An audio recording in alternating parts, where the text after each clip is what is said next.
Gold hub తాకట్టులో ఉన్న బంగారాన్ని విడిపించి కొనబడును. అదే రోజు ఆన్లైన్ ధరకు కొని డబ్బులు ఇవ్వబడును. నమస్తే, వెల్కమ్ టు మనం టీవీ. నేను వలి. ప్రస్తుతం లైవ్లో జాయిన్ అయ్యారు జనసేన పార్టీ రాష్ట్ర అధికార ప్రతినిధి అడ్వకేట్ రజనీ గారు. వారితో మాట్లాడదాం. రజనీ గారు, జగన్మోహన్ రెడ్డి అక్రమస్తుల కేసుకు సంబంధించి సుప్రీంకోర్టులో విచారణకు వచ్చింది. అంటే బెయిల్ రద్దు కావచ్చు, లేదంటే తెలంగాణ నుంచి వేరే రాష్ట్రానికి కేసులు బదిలీ విషయానికి సంబంధించి ఈ పిటిషన్లకు సంబంధించి ఇవాళ వాదనలు జరిగిన నేపథ్యంలో సిబిఐని సూటిగా ప్రశ్నించింది. ఎందుకు ఇంత ఆలస్యం అవుతుంది, జాప్యానికి గల కారణం ఏంటి అని చెప్పి సిబిఐ మీద ఒక మొట్టికాయలు వేసిన పరిస్థితి కనిపించింది. ఎట్లా చూస్తారు మేడం? సార్, ముఖ్యంగా సుప్రీంకోర్టు రియాక్ట్ అవ్వడం ఈ మాదిరిగా చాలా శుభ పరిణామం. రాష్ట్ర ప్రజలకి న్యాయస్థానాల మీద కొద్ది గొప్ప నమ్మకం కూడా కలగడం బిగిన్ అవుతుంది. ఎందుకంటే ప్రతిసారి రాష్ట్ర ప్రజలు, అంటే మేం కాదండి, మాకు తెలుసు న్యాయస్థానాలు ఎంత బాగా పనిచేస్తాయో, పరిస్థితులను బట్టి ఏంటి అనేది. కానీ రాష్ట్ర ప్రజలు మాత్రం న్యాయస్థానాల మీద నమ్మకాన్ని కోల్పోతున్నారు. సిబిఐకి కొమ్ముగా, అంటే ఈ నేరాలని సిబిఐ కొమ్ము, సిబిఐ సుప్రీంకోర్టు రక్షణ కల్పిస్తుందని లేనిపోని అపోహల్లో ఉన్నారండి.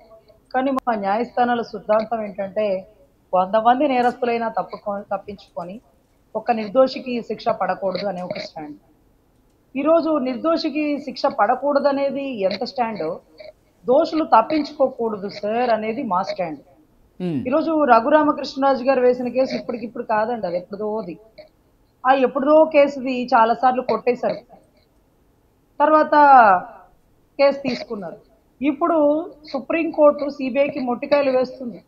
ఇంతసేపు పడుతుంది ఏంటి, ఇన్ని సంవత్సరాలు అవుతుంది ఏంటి విచారణ, త్వరితగతిన ఎందుకు విచారణ? రజనీ గారు, గతంలో కూడా మనం చాలా సార్లు మాట్లాడుకున్నాం.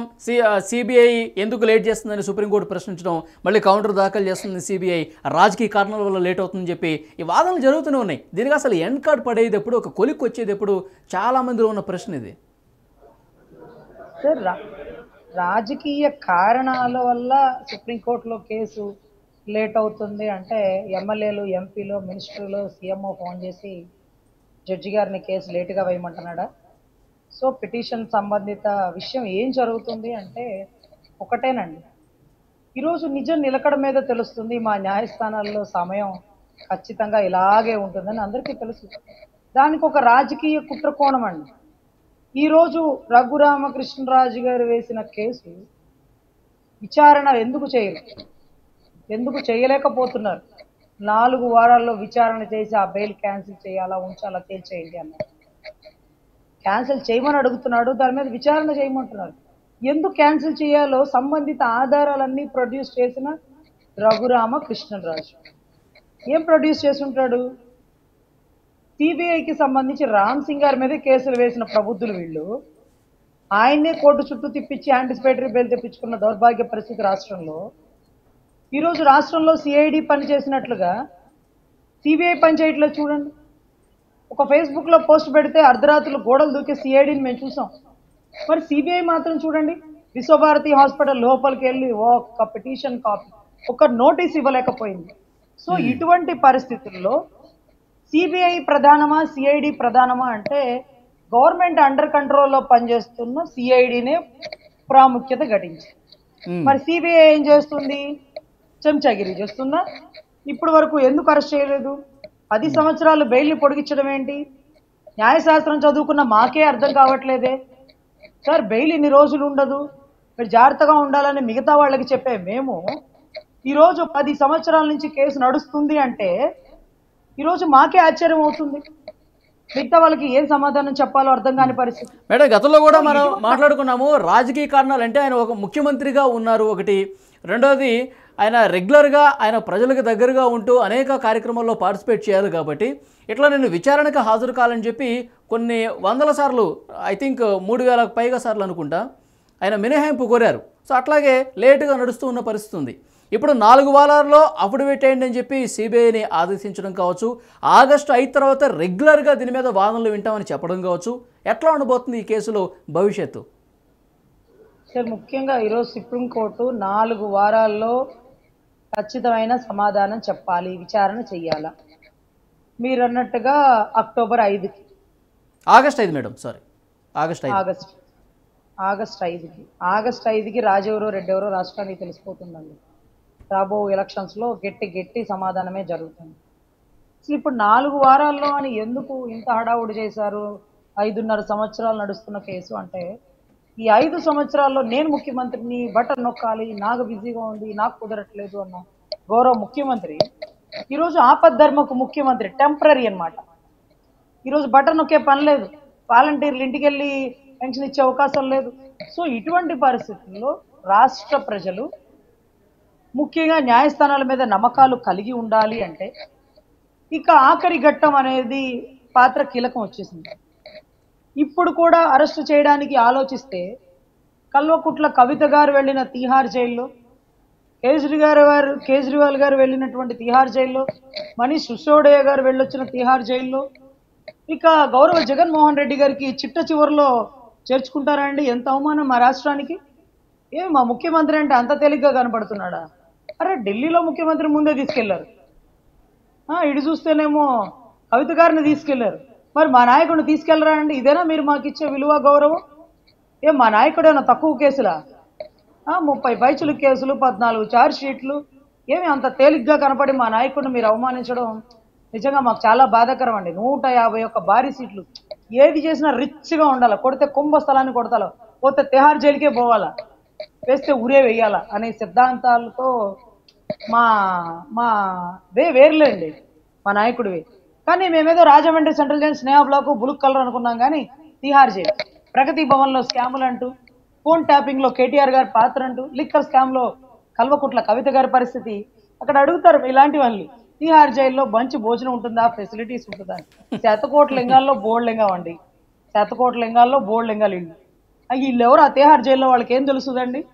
సో అటువంటప్పుడు తిహార్ జైల్లో బిర్యానీ పెడతారా, భోజనం ఇస్తారా? ఈ రోజు జైళ్లలో సూపరింటెండెంట్లే భయపెట్టి బెదిరించి పని చేయించుకోవడానికి తిహార్ వారు వన్ సైడ్ అవుతుందండి. సో గౌరవ జగన్మోహన్ రెడ్డి గారికి చివరి ఘట్టానికి వచ్చేసాడు. ఈ ఏదైతే రఘురామకృష్ణరాజు గారు వేసిన కేసు ఆయన బెయిల్ క్యాన్సిల్ చేయండి. ఎందుకు చేయాలి? సునీతమ్మని బెదిరిస్తున్నాడేమో. ఎందుకు చేయాలి? దస్తగిరికి ప్రాణభయం ఉందో ఎందుకు చేయాలి? ఆర్థిక నేరగాడిని ముఖ్యమంత్రి చేస్తే ఆర్థిక నేరాలే చేస్తాడే గాని పరిపాలన ఏమైనా చేస్తాడా? ఏమైనా వచ్చిద్దా? రజనీ గారు ఒకటి క్లియర్ గా చెప్పండి, జగన్మోహన్ రెడ్డి గారి అక్రమస్తుల కేసుకు సంబంధించి బెయిల్ రద్దు కాకపోయినా అవినాష్ రెడ్డి గారి బెయిల్ మీద బయట ఉన్న ఆయన బెయిల్ కూడా రద్దు కాకపోవడానికి కారణం బీజేపీనే దీని వెనకాల ఉంది. కేంద్ర పెద్దల సన్నిహిత సంబంధాల వల్లే ఇన్ని రోజులు అరెస్టులు కాకుండా ఆపగలిగినాయి అని చెప్పి పెద్ద ఎత్తున చర్చ జరిగిన విషయం తెలిసిందే. ఏమంటారు మీరు? సార్, బీజేపీ వల్ల బెయిల్ ఆగిపోయిందా, ఎన్ని రోజులు కేసు పొడిగించారా అంటే మరి బీజేపీ తనని తాను నిరూపించుకోవాల్సిన సమయం ఆసన్నమైంది. ఈరోజు మాకు అర్థం కావట్లా, కేసీఆర్ గారి కూతురు కల్వకుట్ల కవితని జైలుకి తీసుకెళ్తుంటే down down PM down down Modi అన్నాడు. అదే మోడీ అరెస్ట్ చేయించాడా అంటే దాని అర్థం ఏంటంటే సెంట్రల్ చెప్పందే ఒక వ్యక్తిని అరెస్టు చేయరు. గుర్తుపెట్టుకోండి ఈ పదం ఎందుకు వాడుతున్నాను. ఒక వ్యక్తికి బెయిలు రాదు అనే అపోహలో ఉన్న రాష్ట్ర ప్రజలకి కనువిప్పుగా ఆయన ప్రచారం చేసినడానికి వచ్చిన రోజే కల్వకుట్ల కవిత గారిని అరెస్ట్ చేశారు. మరి ఈ రోజు మా రాష్ట్రానికి మొన్న మధ్య వచ్చారు మోడీ గారు. దాని తర్వాత పర్యవసానాలు ఏం జరుగుతుందా తిరగబడిద్దా అని మేము ఎదురు చూస్తున్న టైంలో ఈ బెయిల్ విచారణ 4 వారాలకి పొడిగించారు. ఈ 4 వారాల తర్వాత బెయిల్ క్యాన్సిల్ చేసి జగన్మోహన్ రెడ్డి గారిని కస్టడీలోకి తీసుకున్నారా? పార్టీ అధినాయకుడే లేకపోతే పార్టీ ఏది? పార్టీ 2 చోట్ల ఓడిపోయినప్పటికీ పార్టీ ఉంది కాబట్టి ఏదో ఒకటి నడుపుకొస్తారు. పార్టీలో అధినాయకుడు ఎలక్షన్స్ జరిగి ఫలితాలు వచ్చిన తర్వాత పరిస్థితిని బట్టి ఈ కేసు ఏమన్నా ముందుకు తీసుకెళ్లే పరిస్థితి ఉందా? బీజేపీ ఆ వ్యూహంతోనే ఉందా? ఇప్పుడు అధికారికంగా పొత్తులో భాగంగా 3 పార్టీలు కలిసి ఉన్నప్పటికీ కూడా ఒక కాలేమో వైసీపీ దాంట్లో, ఒకటేమో కూటమిలో ఉంది, మోదీ గారిది బీజేపీ గారి కాలు అని చెప్పి ఒక చర్చ ఉంది. ఏమంటారు? అలాంటి పరిస్థితి కనిపిస్తుందా? మీకున్న అనుమానం అదేనా? సరే, దానికి అవును అని చెప్పాలా కాదు అని చెప్పాలా అనే దానికంటే మొన్న ఇచ్చినటువంటి సీట్లను బట్టి ఏమో జగన్మోహన్ రెడ్డి గారు చెప్పినట్టు మోడీ గారు వింటున్నారా, లేకపోతే మోడీ గారు కనుసన్నల్లో జగన్మోహన్ రెడ్డి పార్టీ నడుస్తుందా, మోడీ గారు కూటమితో కలిసే ఉన్నారా, ఇదేంటది మరి ఇలా జరుగుతుంది అంటూ కొన్ని అపోహలు రాష్ట్ర ప్రజలకైతే ఉన్నాయండి. నేనైతే సభలో కూడా మరి అంత వైసీపీ ప్రభుత్వాన్ని కానీ జగన్మోహన్ రెడ్డి గారిని అంత తోలనాడిన పరిస్థితి లేదు. ఇటు కూటమి గురించి పెద్దగా సానుకూలంగా చెప్పింది కూడా లేదు. ఏదో కొంచెం రెండు పడవల మీద ప్రయాణం లాగా ఆయన ప్రసంగం సాగిందని చెప్పి పెద్ద ఎత్తున చర్చ కూడా ఉంది. మీకు కూడా తెలుసు ఆ విషయం. సార్ అమరావతి గురించి మాట్లాడలేదనేది ఉంది, జగన్మోహన్ రెడ్డి గారిని ప్రత్యేకించి తిట్టలేదని ఉంది. కానీ మీరేదో మీడియా వాళ్ళు భారీగా ఎక్స్పెక్ట్ చేస్తారు సార్. అవతలోడు కొట్లాడుకోవాలి, భారీ డైలాగులు రావాలి, అవి కొటేషన్స్ పెడుతుంటే ఆ వీడియో ఎక్కువ మంది చూసేస్తారు కదా. ఏ అన్నారో తెలుసా జగన్మోహన్ రెడ్డి గారిని అనగానే ఏమన్నారు మోడీ అని ఎగురుకుంటూ చూసేస్తారు. ఇదే ప్రశ్న మీరు గతంలో నన్ను ఒకసారి అడిగారు.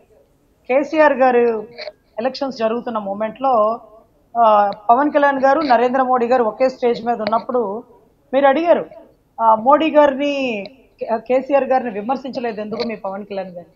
ఒకళ్ళని విమర్శిస్తేనే గెలుస్తామా? ఒకళ్ళని విమర్శించకుండా మన పని మనం చేయొచ్చుగా. సో ఈరోజు విమర్శించలేదు పవన్ కళ్యాణ్ గారు, మోడీ గారి ప్రభుత్వం అక్కడ ఓటమి వచ్చింది. కానీ చూడండి, నిన్న కల్వకుట్ల కవిత గారిని అరెస్ట్ చేయగానే కేటీఆర్ గారు డామ్ మోడీ అన్నారు. అంటే చెప్పేవాడెవడు చేయడు, చేసేవాడెవడు చెప్పడు సార్. కానీ ఏదో ఒకటి చెయ్యాలా? రాష్ట్ర ప్రజల మీద నమ్మకం పెట్టుకున్న నమ్మకాన్ని కాపాడుకోవాలి కాబట్టి ఏదో ఒకటి చెయ్యాలా. సో ఇటువంటి మూమెంట్ లో ప్రజల మీద పెట్టుకున్న నమ్మకాన్ని కాపాడాలి అంటే వాళ్ళని నిరూపించుకోవాల్సిన ఆవశ్యకత ఉంది. సో ఇట్లా బీజేపీ కూడా నిరూపించుకొని జగన్ గారిని త్వరగా అరెస్ట్ చేయాలంటారు, అంతేనా? బీజేపీ ఎప్పుడైతే జగన్మోహన్ రెడ్డి గారిని అరెస్ట్ చేస్తుందో, బీజేపీ కూటమిలో నుంచున్న అభ్యర్థులందరినీ గెలిపించడంలో ప్రతి ఒక్కడు తలమానికం అయిపోతాడు.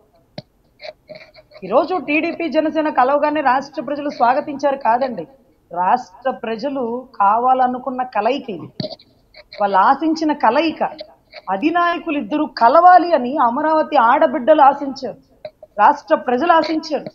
అందుకని వీళ్ళ కలయికను యాక్సెప్ట్ చేశారు. బీజేపీ గురించి ఎన్ని రోజులు చర్చలు జరిగినాయి మీరు చూసారు కదా. మనం ఢిల్లీకి వెళ్ళడం రావడం ఇది చూసారా? మీరు చూసారా? జైల్లోకి వెళ్ళి కలవడానికి వచ్చి టక్ మనం మేము కలిసిపోతున్నాం అన్నారు. అటు లోకేష్ బాబు గారు, ఇటు బాలకృష్ణ గారు కూర్చొని ప్రెస్ మీట్ ఇచ్చేస్తారు. యాక్సెప్ట్ చేస్తారా రాష్ట్ర ప్రజలు? అంటారా మేము కోరుకుంది అదే కలయిక. కృష్ణార్జునులు కలిస్తే గానీ కురుక్షేత్రం జరగదయ్యా బాబు అనుకున్నాం, కలిసారు. ఇక వారు వన్ సైడ్ అవుతుంది అనుకున్నాం. అటువంటి అప్పుడు బీజేపీ అటాచ్ అవుతుంది అనే విషయం మాకు తెలిసింది. ఇక సెంట్రల్ కలిస్తే ఇంకా గొప్పగా ముందుకు వెళ్తాము అనుకున్నాం, అదే ఆశిస్తున్నాం. ఈ రోజు మా నాయకుడు 3 సీట్లు త్యాగం చేసి బీజేపీకి ఇచ్చాడు, సీట్లు ఇచ్చాడు. ఓట్లు వేసేది ఎవరు? ప్రజలు. ఆ ప్రజలకి ఒక రకమైన వ్యతిరేక భావన వచ్చేసింది కాదు, అదే భావనలో కూడా ఉన్నారు. దాన్ని ఎంత బయటకు తీసుకురావాలనుకున్నా మొన్న మీటింగ్ తర్వాత కొంత మార్పు వచ్చేస్తుంది అనుకుంటే, అమరావతికి నేనున్నాను, వైజాగ్ స్టీల్ ప్లాంట్ అమ్ముడు పోనివ్వను, మీ వైసీపీని గద్దె దించుతాను, జగన్మోహన్ రెడ్డి రాజకాన్ని అంతరిస్తాను అన్న 4-5 పదాలు వాడితే బాగుండేది వాళ్ళే. సో మీటింగ్ సప్పసప్పగా జరిగిందని రాష్ట్ర ప్రజలు. మేము ఎంత చెప్పినా సార్ మనం కలిసి పనిచేయాలి, ముగ్గురం కలిసి వెళ్ళాలంటే వాళ్ళు చేస్తామంటున్నారు, చేస్తారేమో కానీ ఎక్కువ కలవలేకపోతున్నారు. ఇటువంటి అప్పుడు ఒక్కసారి బీజేపీకి ఉండే అవకాశం, మీరు జగన్మోహన్ రెడ్డి గారికి ఆ బెయిల్ క్యాన్సిల్ చేయని చెప్పండి, అవినాష్ రెడ్డి గారు అరెస్ట్ అని చెప్పండి, జగన్మోహన్ రెడ్డి గారిని విచారణకు పిలిపించండి. బీజేపీ స్టాండ్ గొప్పగా ఉంది, సెంట్రల్ పనిచేస్తుంది అంటూ ప్రజలు ఇక బీజేపీకి సలాం కొట్టేస్తారు. సో ఖచ్చితంగా వాళ్ళని వాళ్ళు నిరూపించుకోవాల్సిన అవసరం ఉంది. సో అందరూ కలిసి చేసే ప్రయాణంలో బీజేపీ స్టాండ్ గొప్పగా ఉంటే ముగ్గురు కలిసి కూటమి గొప్ప విజయం సాధిస్తుందండి. ఇప్పటికైనా విజయంలో తగ్గేదేమీ లేదు. సెంట్రల్ సపోర్ట్ మాకెప్పుడు ఉంటుంది, అండదండగా ఉంటుంది. మా అధినాయకుడికి ఇష్టమైన నాయకుడు మోడీ గారు. కానీ ఇక్కడ మోడీ గారు ఆయన నిరూపించుకొని ఒక్కసారి అరెస్ట్ చేస్తే, ఒక్కసారి బెయిల్ క్యాన్సిల్ అంటే, ఒక్కసారి విచారణకు పిలిపిస్తే, ఏం సార్ కేజ్రీవాల్ గారు వెళ్ళినప్పుడు అంతకు మించిన పోటుగాడు ఆయన ఏమన్నా, లల్లూ ప్రసాద్ యాదవ్ గారిని ఎత్తి లోపలేసినప్పుడు అంతకు మించినోడు ఏమన్నా, ఒకసారి అరెస్ట్ చేస్తే బాగుంటుందేమో కదా. ఎలక్షన్ కి ముందు ఆయన చేపించిన దొంగ అరెస్టులు ఎన్నిసార్లు, ఆధారాలు లేకుండా ఒక వ్యక్తిని కేసుల మీద కేసులు వేసి చివరి స్థానంలో అరెస్ట్ చేయించాలా. ఇప్పుడు నిజాయితీగా మేము చేయమంటున్నాం, బెయిల్ క్యాన్సిల్ చేయమంటున్నాం. క్యాన్సిల్ చేసిన ఆవశ్యకత రాష్ట్రంలో ఉంది. ఎలక్షన్ అప్పుడు రాష్ట్రాన్ని రావణ కష్టం చేసి పడేస్తాడు. సో 4 వారాల తర్వాత అఫిడవిట్ ఏం చెప్పారు సిబిఐ, అందులో ఏం చెప్తుంది, ఆ తర్వాత వేగంగా విచారణ చేస్తామని కూడా చెప్పినట్టుగా తెలుస్తుంది. ఎలక్షన్స్ జరగాలి, ఆ ఫలితాలు వచ్చిన తర్వాత మరింత వేగంగా విచారణ జరుగుతుందా, లేకపోతే ఇప్పుడు ఏ విధంగా అయితే సాగుతుందో అలాగే ఉంటుందో చూద్దాం. Thank you very much Rajani గారు.